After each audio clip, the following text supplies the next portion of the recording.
바이든 행정부가 북한과의 공개적 관여 노력에 대한 실질적 내용물을 제시하지 않으면서 미국과 한국 사이의 공조를 강조하는 것은 북한 문제에 대한 양국 간 이견 표출을 막기 위한 것이라는 분석을 미국 의회 조사국이 소개했습니다. 이조은 기자의 보도입니다. 미국 의회 조사국은 최근 갱신한 대북 외교 현황 보고서에서 바이든 행정부의 대북 접근 방식이 지나치게 수동적이라는 일각의 분석을 소개했습니다.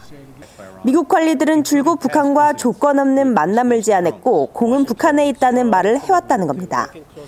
보고서는 그러면서 일각의 이런 분석은 바이든 행정부가 대북 관여를 위한 실질적인 노력보단 대북 정책에 대한 미국과 한국 간 이견이 표면화되는 것을 방지하기 위해 한국과의 공조를 강조하고 있다는 것이라고 지적했습니다.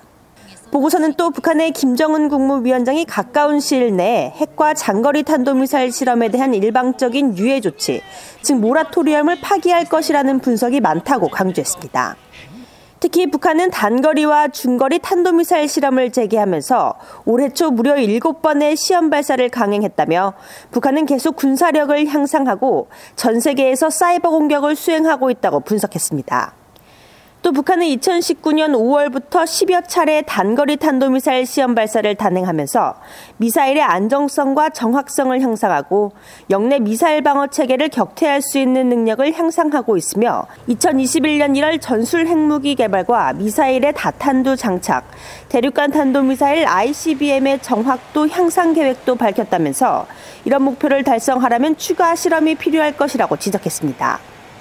보고서는 또 미국이 지난달 북한 국적자 5명을 무기 확산과 관련한 제재 대상으로 지정했고 북한은 이에 대응해 정치국 회의를 열고 미국에 대한 신뢰 구축 조치의 전면 재고를 지시한 점을 언급했습니다.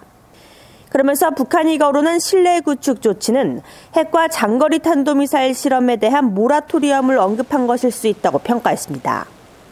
한편 의회 조사국은 이번 개정 보고서에서도 북한에 대한 바이든 행정부의 단계적 제재 완화는 의회의 지지 없이 달성이 어려울 것이라는 기존 전망을 유지했습니다.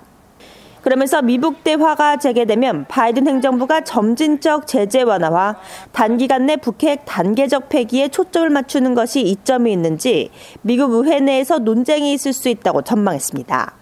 VOA 뉴스 이조은입니다.